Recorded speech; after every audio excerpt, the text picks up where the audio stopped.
Contrasting Viewpoints with Ray Sclafani and Mark Hurley. Ray has been one of the leading consultants in the financial services industry for many years, and Mark has annoyed countless people throughout the wealth management industry over the last 25 years with the white papers he has written. Today, they are going to provide their insights into what is really going on in the industry, some of the more absurd things they've seen, and also for anyone in this industry, some issues they should be thinking about as they try to build their business. So hello, my name is Ray Sclafani, and I'll be co-host with my good friend Mark Hurley. Mark, hey, how Ray. are you doing? How you doing? Good to see you. Terrific. So hey, today we're going to talk about the white paper that you, Brian Hamburger, and Carmen Kikales were co-authors of, called Confronting the Realities of Cyber Threats, which appears to be an amazing framework and cybersecurity set of protocols for wealth management firm CEOs. So we got a lot to cover. We're also joined by Brian Hamburger. Brian, thanks for being here with us. Thanks for having me again. You got it. All right. So what do you say we get right into it, fellas? We got a big amount of content to cover. I am reading the introduction of the white paper, and there's a couple of data points that jumped out at me. Cybercrime is approaching $10.5 trillion, which is, by the way, appears to be greater than the sale of illegal drugs worldwide. The SEC has come out with some new regulations, making it clear that they expect industry participants to have cybersecurity protections in place. My take is that most advisors think they've looked at their tech stack, they're all okay and covered. But as I read the white paper a little bit deeper, it really appears there's much more to it than that. Would you guys agree? I would disagree with one of your assumptions. Joe Bruckenstein runs a great conference every year called T3. He runs a survey to find out what people are doing about different things. And one of the things is cybersecurity. And 75% of the people in the survey who are willing to participate in the survey admitted they had done nothing. So I actually think the reason Brian and I talked about this over a year ago, there really was nothing out there to guide a CEO how to think about these issues. So we worked on a study that's not intended for the tech people or the cybersecurity people of the firm, but really it's intended for the CEO. Provides a framework, outlines the issues, helps them understand who the bad guys are, how they're going to hit them, and then tells them specifically, depending on your business model, what are the steps you should take. And you're right. If I'm a wealth manager, this should keep me up at night. Now, the new rules are not final yet. The SEC via the OMB indicated their objective was to make them final this month. You know, SEC does SEC's things on its own time, so we'll see what happens. We're checking every day. But when they do become final, this is going to be fairly disruptive. Yeah, but Mark, to be fair, right? So CEOs did report that back in Joel's study, right? 75% of them said that they haven't done anything. But when we've had discussions with CEOs in the wealth management space, they said they haven't done anything because this is a tech thing, and they have tech vendors, right? They have employees that manage their IT, and so you know the crux of the study here that Mark and I did was how do we speak to CEOs so that they understand that cybersecurity is largely not a technology problem, right? How do we really decipher this and provide actionable steps that CEOs can take that are well within their wheelhouse to ensure that their firm isn't the next victim of cybersecurity? The numbers speak for themselves, right? Most firms will fall prey to a cybercrime, in the coming years, and it doesn't matter, right, what defenses that they put in place. The old adage, right, is, the two hikers, in the woods, and they come upon a bear. One of them throws his running shoes on, and they say, what are you doing? It's like, we got to get away from the bear. He goes, I don't need to be faster than the bear, right? I just need to be faster than you. And that's a lot of what we're dealing with wealth management firms, right? It's how do you reduce your stance so that you're not as big of a target as someone who's a more lucrative or easy target for these cyber criminals. Yeah, and a lot of what firms have done to date, you're right, is about their systems and their technology. And the best analogy I can draw would be like the Second World War. At the beginning of the Second World War, the French spent a lot of time and money on building the Maginot Line. The problem is the bad guys found a way around it, and that's specifically what's happening right now.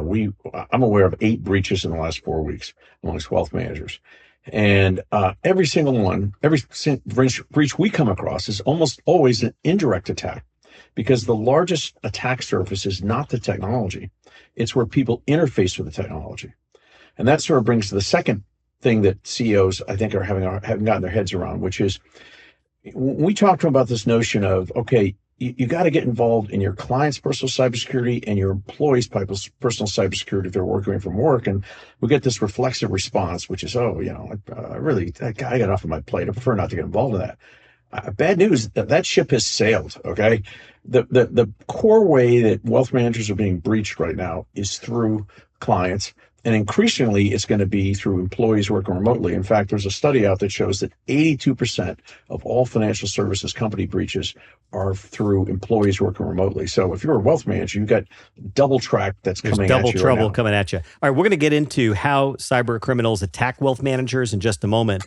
That's one of the three areas I want to cover. The second would be foundational cybersecurity defenses. And then we'll talk about the protocols for wealth managers. But Brian, am I glad you're here? Because Mark always beats up on me and we disagree. The first thing he says right after the intro is, hold on a second, I disagree with you, which is common for Mark and I as we get into this. So I'm just happy I've got the attorney in my back corner pushing back, Mark Hurley. Thank you. Listen, I'm glad I'm not alone. I feel like he does that to me all the time. You guys are confusing pushing back with sweet and sensitive. We got to work on this. But go ahead. Okay, good. So I just want to cover a couple other background items too that I think are particularly important. I appreciate the notion of this is not a tech issue. I think there's so much more relational trust that gets built up in this business that advisors bank on. And cybersecurity and the issues of these cyber threats really put strain on the relationship that these advisors have with their clients. So if they choose to do nothing and they call it a tech stack issue, man, if the client gets hacked and the advisor does something that's within their rights to do, but they get deep faked, man, it really damages the relationship, doesn't it? Well, Ray, that's what makes these wealth managers such accessible targets, is that for the last several decades, wealth managers have built a type of familial relationship, right? One where clients can call and they say, hey, Sally, it's great to hear from you, right? It's a much different experience than when Sally calls her credit card company or walks into her bank, right? Where they're looking for, 2 or 3 pieces of identifying information. And that's part of the advisor's value proposition, right? Is embracing these clients, putting their arm around them, shaking their hands when they walk in the door.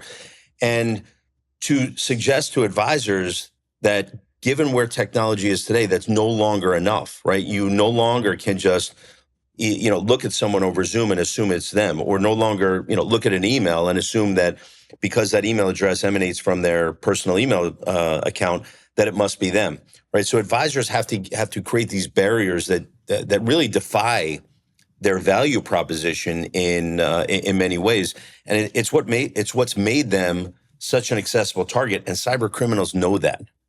Yeah, and I would add to that, the world is shifting so quickly. Like when we started the paper a year ago, we wouldn't have even brought up the idea of deepfakes, and now they're being widely used. A deepfake for our listeners is... Yeah, what is a deepfake, Mark? Cyber criminals will go into social media accounts of clients and employees, and unless they've turned on a host of privacy settings, they all the information in that is effectively in the public domain. And so they'll go in and download a video, and using AI software, they'll clone the voice and the image of the client. In fact, there's even a YouTube site where they show you how to do this for Zoom calls. There's another company for $4.95 a month will clone somebody's voice using AI software that'll be accurate enough to defeat voice recognition software. So these things have become widely, but additionally, they're going into, the core route they've gone in has been to go into client emails. And once they hack into the email, they can use computers to very quickly read all the emails and then generate an email that sounds just like the client, but also reflects the prior communications. And they can use that to either initiate a fraudulent transaction or they can infect the email to get into the company systems. And a week does not go by. We don't see a quite substantial amount of money stolen because of this. Now, getting to Brian's point, though, look, advisors are going to have to get their heads around the idea that they now have a compelling interest to try to get their clients to act more responsibly online because it's creating a direct risk to their business. The new SEC rules, which we'll see how they look in final form, but if they're anything like what's been proposed, they don't distinguish between getting breached directly or indirectly. They just simply say you have a duty not to have it happen. And So now you're going to be in this really difficult position if you get breached to defend why what you were doing was adequate. And the same token, you're now going to have to tell every current, future, and prospective client for a period of time that you lost some client's money. And this gets to this core issue of trust. Advisors have had a great success because they effectively partner with custodial firms and gives the client comfort that the money's safe. And now they're going to learn, well, that money might not be safe working with you because look at this client who lost money. Hey, Brian, you've always got a good handle on what's happening with the SEC. Mark talks a little bit about what's coming. And I think, Mark, you've described it as an advisor getting a face tattoo. You just can't get away from it. The disclosure is analogous to getting a face tattoo. It does not make you look more beautiful. Brian, what's the SEC proposition here?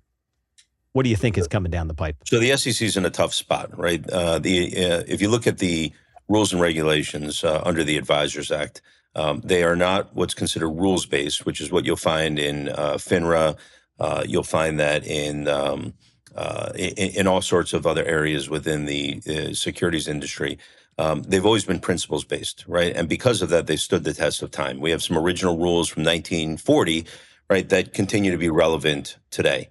And so they acknowledge that when they're dealing with something like technology, it's moving faster than regulations can. So they're in a really tough spot. So I'm not trying to sidestep the question because I do think that Mark's assumption is right, that the SEC has to do something, and they are more likely than not to do something in the coming months than pass upon it. There's just too much pressure, right? Too much headline risk and too much political risk for them not to do anything.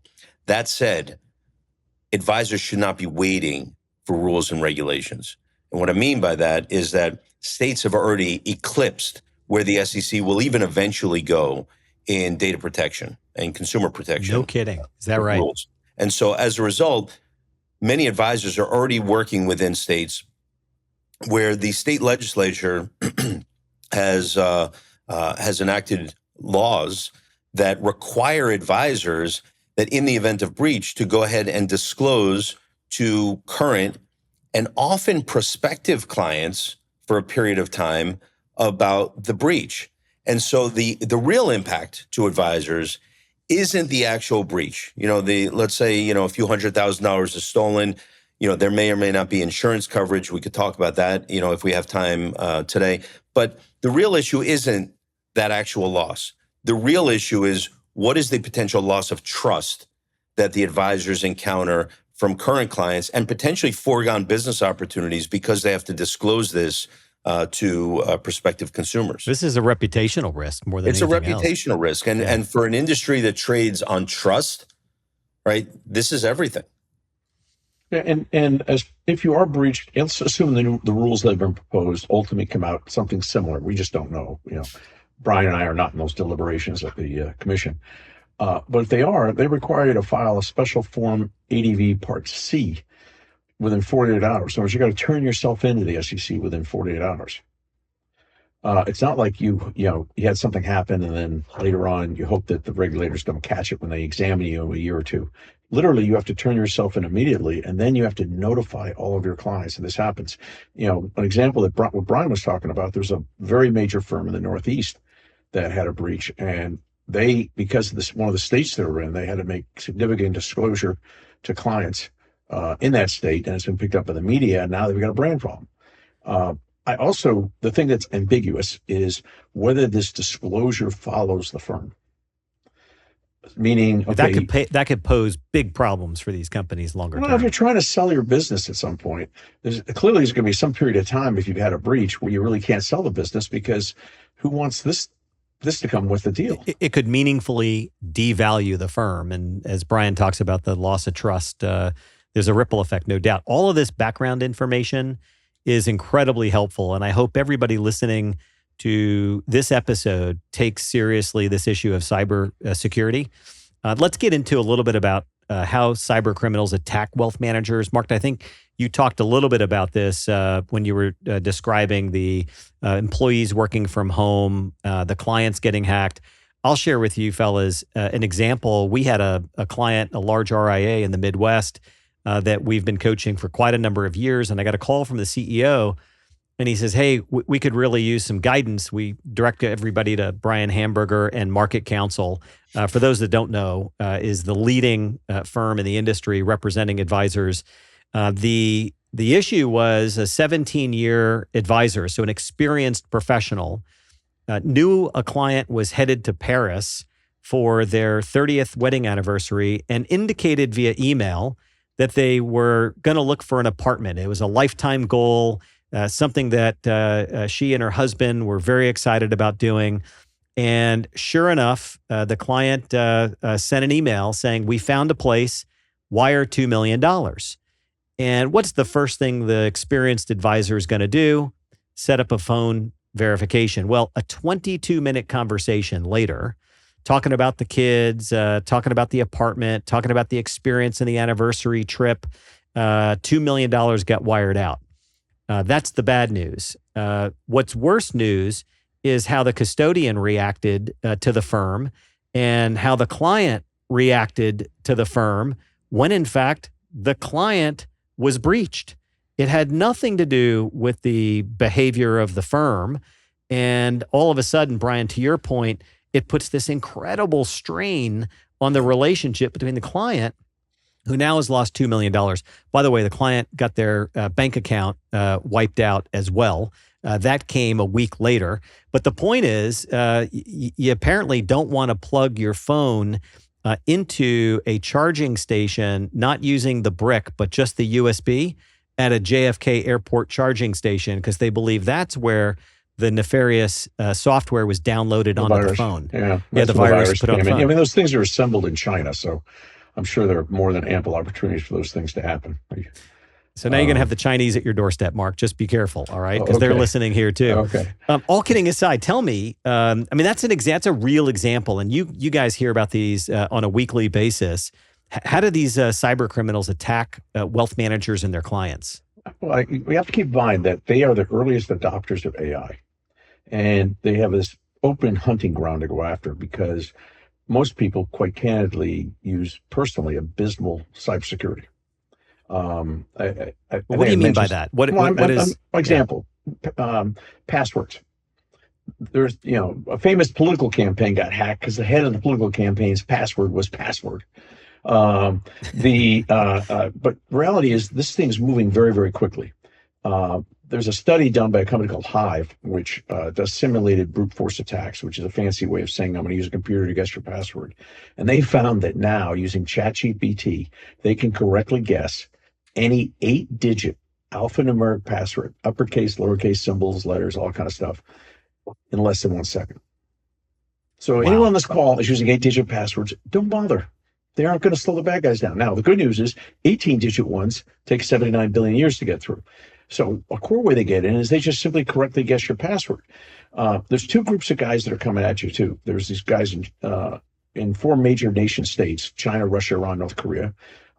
These criminal gangs, their leaders work in the intelligence and national security establishments of their country, attacking Western institutions, and by night they operate these gangs. And if you went to downtown Beijing, you see people walking to work carrying a briefcase and a tie and going in an office building. Their job's to go steal money. And as long as their interests don't conflict with the states, they're allowed to openly operate, and they're unbelievably sophisticated. And then there's thousands of small cyber gangs. It's not just somebody working in his mother's basement trying to get some money. These are very sophisticated guys, included throughout the United States. And they love wealth managers because there's 2 things they can steal. They can steal client information that can be used to steal identities. Identity theft is a $54 billion annual industry, and there's billions of dollars up for grabs. I was shocked to learn that you can steal a single client data set for as little as $1,000. You can sell it. That's right. You can sell it for $1,000. It's incredible. So, think about it. If you got 1,000 clients, there's $1 million opportunity for somebody who gets in your system. So they also extort money directly from wealth management firms by taking control of their systems. Have you guys seen that actually happen, where maybe some of the poor technology was in place and there was a ransom? Have you seen that, Brian? We don't see it that often because most people back up to the cloud. And for wealth managers, they're not whipping and driving their accounts every day, so it's not as problematic, say, for a traditional active manager. But I'm sure there's instances that have occurred. Have you seen any, Brian? So we don't see it with a high degree of incidence, but what we are seeing is what are likely fake ransomware, right? So it's claims that they have data that they may or may not have, and putting the advisor in the position to respond to these ransomware demands, to take back their data and ensure that that it's not at risk. There's no way to really prove out whether these ransomware claims are genuine, but as Mark said, most firms back up to the cloud. They also have some type of protection on the individual PCs, right, on the endpoints that would preclude people from installing any type of actual application. But it's not ubiquitous, and we still do see it a few times a year. And what this also gets to is the way you have to think about cybersecurity. And the good news for 70-80% of the firms in this industry, you can really robustly protect yourself. It's not that complicated. It's not that disruptive, and it's not very expensive. Okay. It's a lot of the stuff's already in place in your systems, and people aren't taking advantage of using it. And there's some other steps that we spell out in the paper that you need to take care of. But an integral part of this is you have to assume you're going to get breached. Everybody gets breached. The DoD, the CIA, everybody gets breached. The key is, how do you limit the damage after you're breached, and what steps do you take to do that? All right, so let's get into that just a bit. When you think about the clients, they're at risk. You think about the team members, there's some risk there. Mark, you run a very successful firm called Digital Privacy and Protection. And anybody listening to this episode, that's where you'll find this white paper confronting the realities of cyber threats. Brian, have you put that up on Mark and Counsel's website as well? Much to Mark's chagrin, we have not. Okay, you're working on it. We just don't have it on our public site. We do have it on our client portal. So we'll make sure that ends up in the show notes. So that'll be important. And Mark, I don't know why you came up with this website address. Nobody can find it. So I'm going to say it out loud real slow. DPRIpro.com. There's a great deal of information. Tell us a little bit about what your company is doing in helping thwart sort of these issues from a client perspective and also from a team member perspective. Yeah, we provide a turnkey concierge type, low cost cybersecurity service for clients and wealth managers. We do everything for the client, get everything set up, take care of it, and then help manage the risk. We also do this for many company employees on the personal side. Our job is to augment what the company's doing at the company level, but also help address this fundamental issue of the risk that clients increasingly pose to their firm. I mean, fundamentally, wealth managers are in the business of actively managing risk to clients' wealth. And the single greatest risk to clients' wealth today is it being stolen through cyber. So we're having many, many firms around the country that are adopting this for their clients. The client pays for it with a credit card. It's inexpensive. And it's a fairly quick and painless setup for the client. But it's like one layer of defenses. And the way to think of this is you've got cybersecurity as a series of layers. One, you got to protect against direct attacks, somebody getting directly into your systems. And most good technology stacks already have this stuff in place. The whole industry is not paying attention is on the indirect attacks, either through employees or remotely or through clients. And there's a host of steps you need to take there. What we provide is the thing for the clients and employees, but firms could do this themselves. It's just a question of time and resources and the cost of doing it. Brian, when somebody's attacked either directly or indirectly, the way Mark's describing this, what are some sort of right reactions that firms need to be thinking about? I think the way that Mark poses that is a little scary, but real in that you're going to be attacked. The question is, when you are, what do you do about it? Yeah, and so, but I won't answer. I will answer your question, Ray. But before they're attacked, right? What Mark's suggesting is to build a moat around the firm, right? Is let's just widen the gap between where those threats are coming at the firm and then them getting to the firm. The other thing that we can do beyond clients is engage in rigorous and ongoing staff training.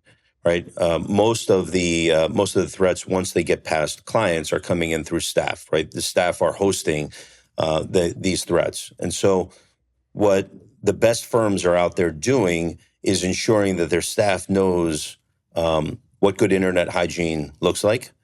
Right, how these attacks happen, It requires a lot of stories because everyone thinks that they're somewhat tech savvy, and they have to be able to look out for what issues they may encounter on the day to day, and identify how to then report them in a way that makes sense. It doesn't seem like they're just ringing the alarm unnecessarily.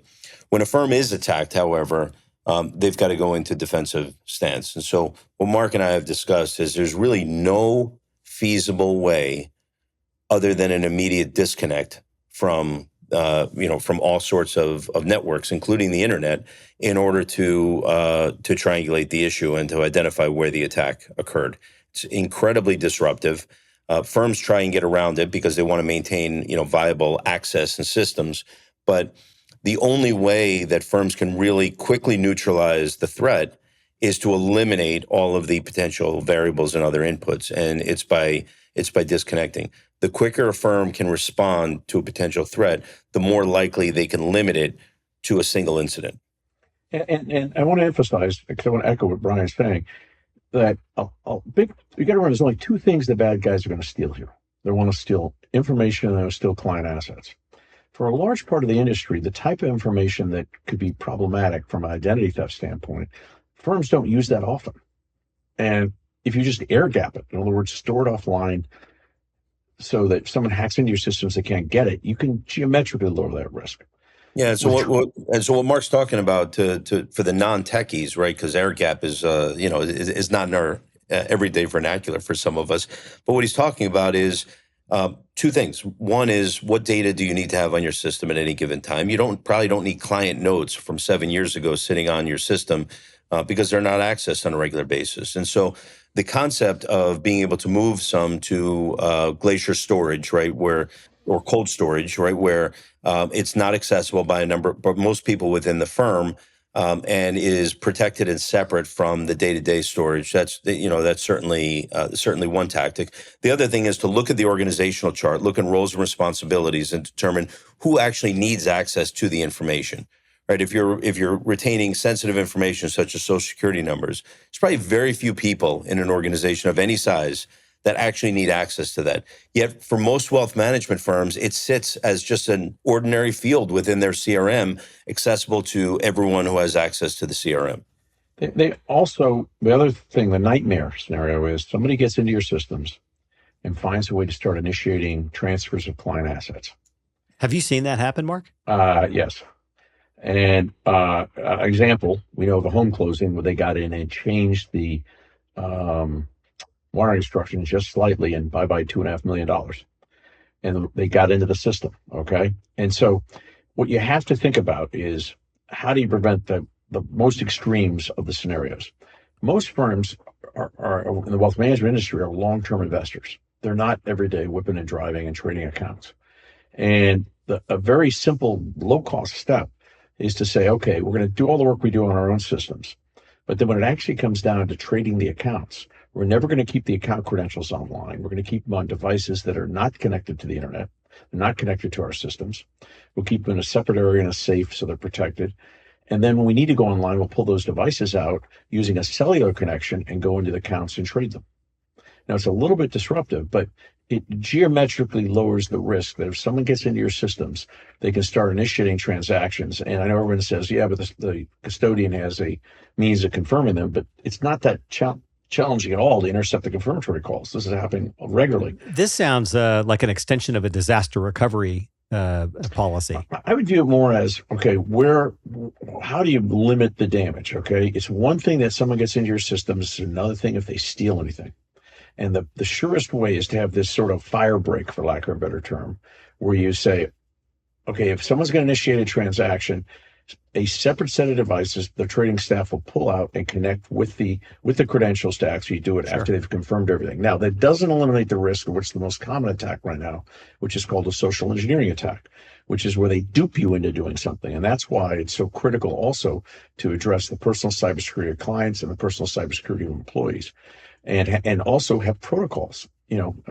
Where we argue in the paper is that every firm is going to have to sit down and say, I know this client has pretty good cybersecurity, so I've got a high confidence when they're talking to me, it's them. And candidly, I can, I'm not worried about them affecting my systems, but I'm not sure this client's doing anything else. And so I'm going to have to be very careful, and they're going to have to come up with different ways of interacting with them on a daily basis, but also unbelievably different ways when it comes to transferring assets.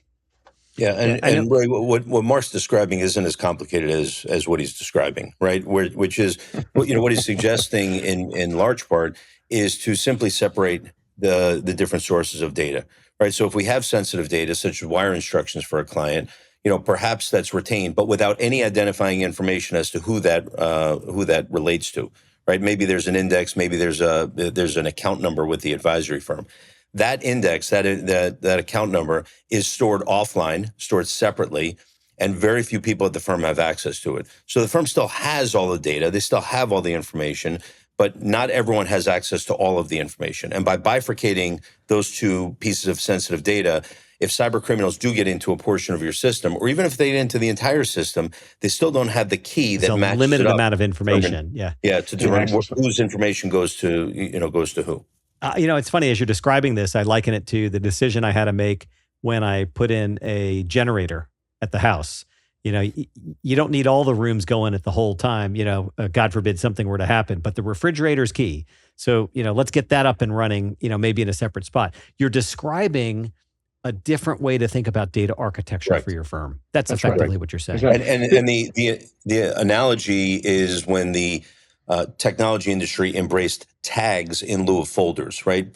Prior to, 10 years ago, we were all putting everything in directories or folders, right, within our networks. On local servers, yeah. Yeah, well, anywhere, right? I mean, everything went in folders, right? Went in a hierarchical structure. Now, the technology recognizes that the better way to organize is by use of tags. So this is just a different way of thinking about how to organize and store the data.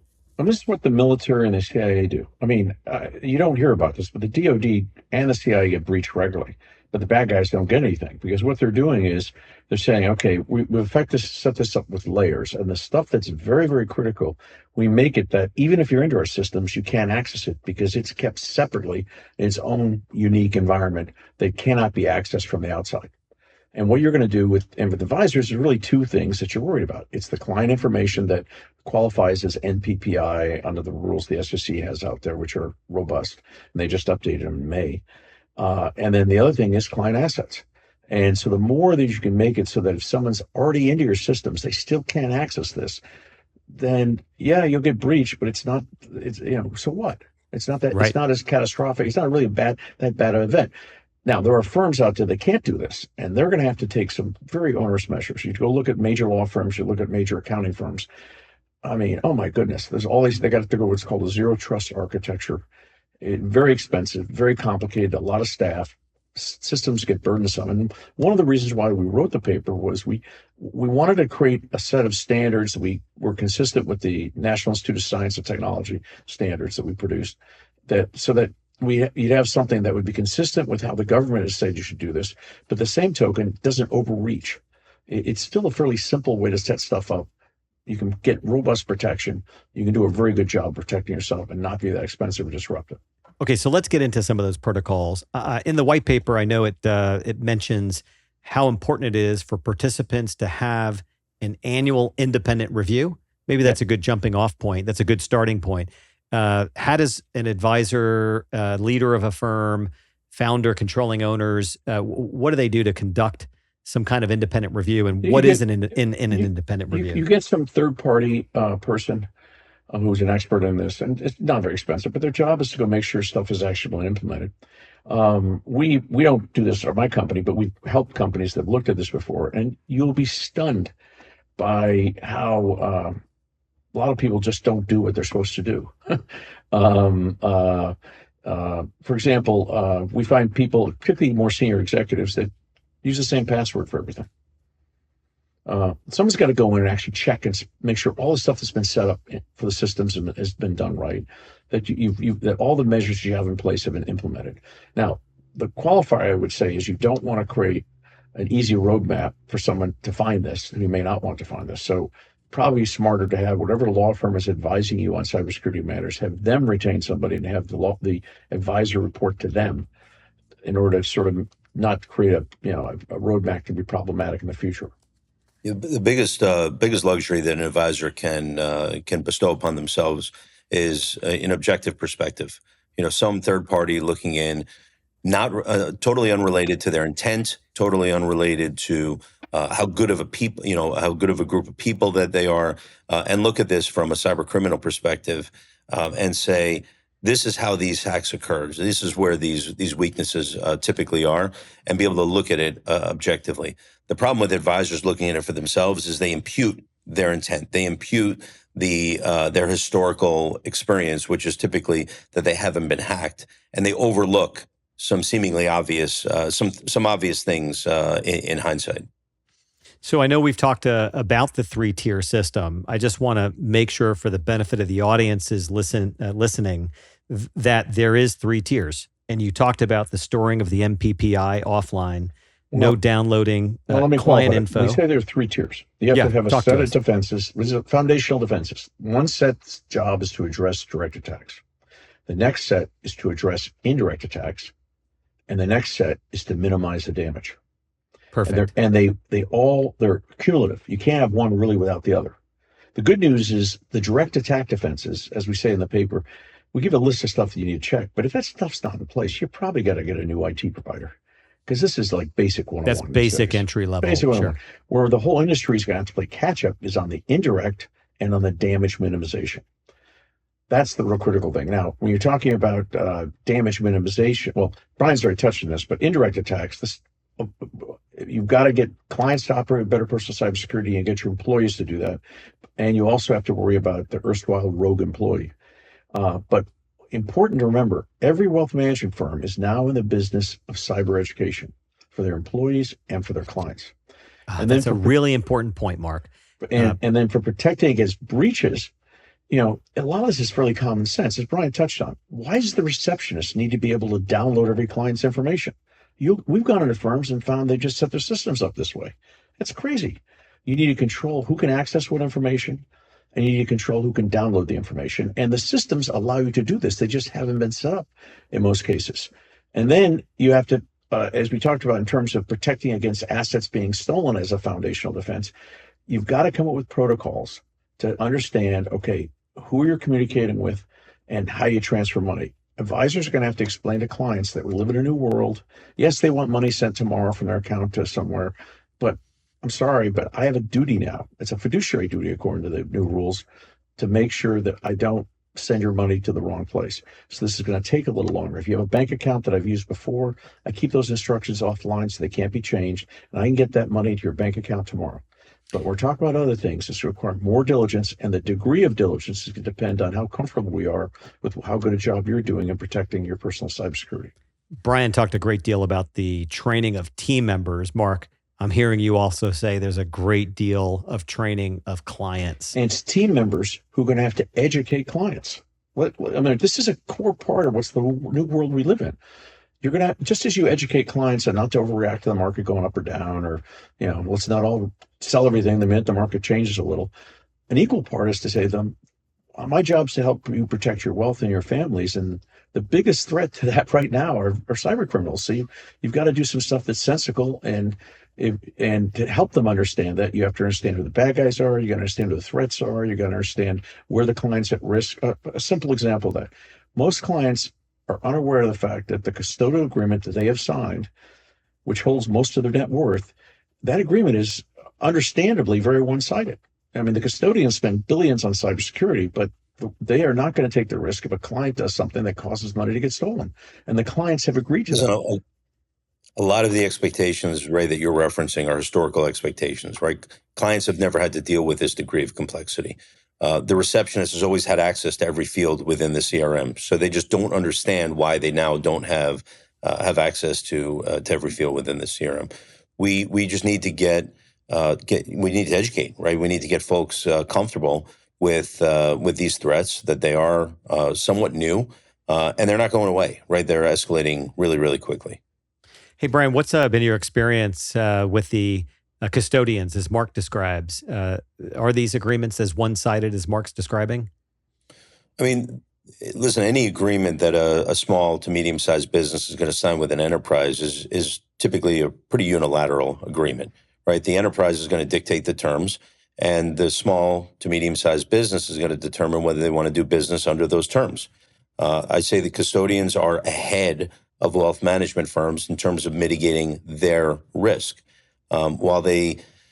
While in many cases, many custodians have a direct relationship with clients, they have systems and processes to verify the identification of those clients.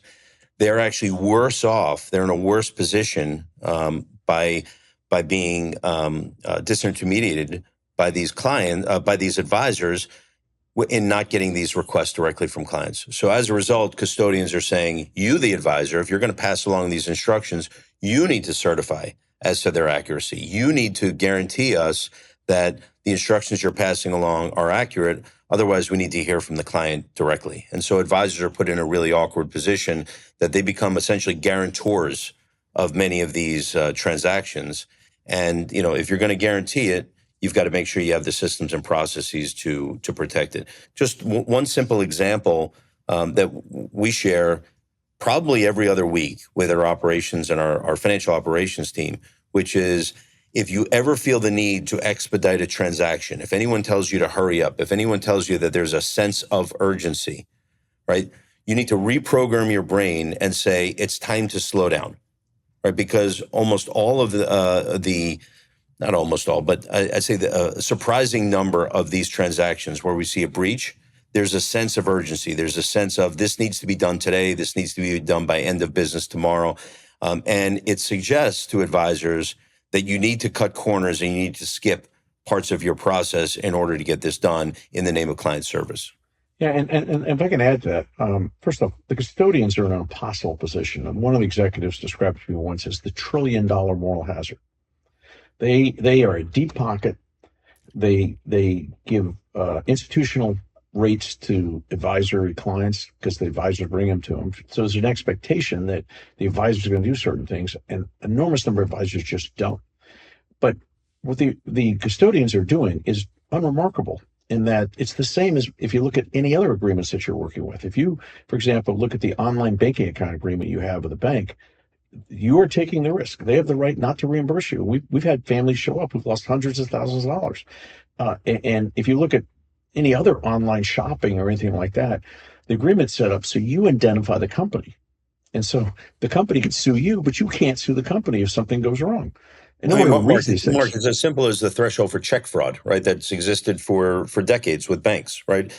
Banks have a certain degree of diligence, but to the extent that a check, which is one of the easiest documents in the world to counterfeit, to the extent that the bank honors a check and they have exercised reasonable diligence, they're legally not culpable, right, to cover that, right? They have to only take it to a certain extent. And so I think what we're seeing is just an extension of those standards.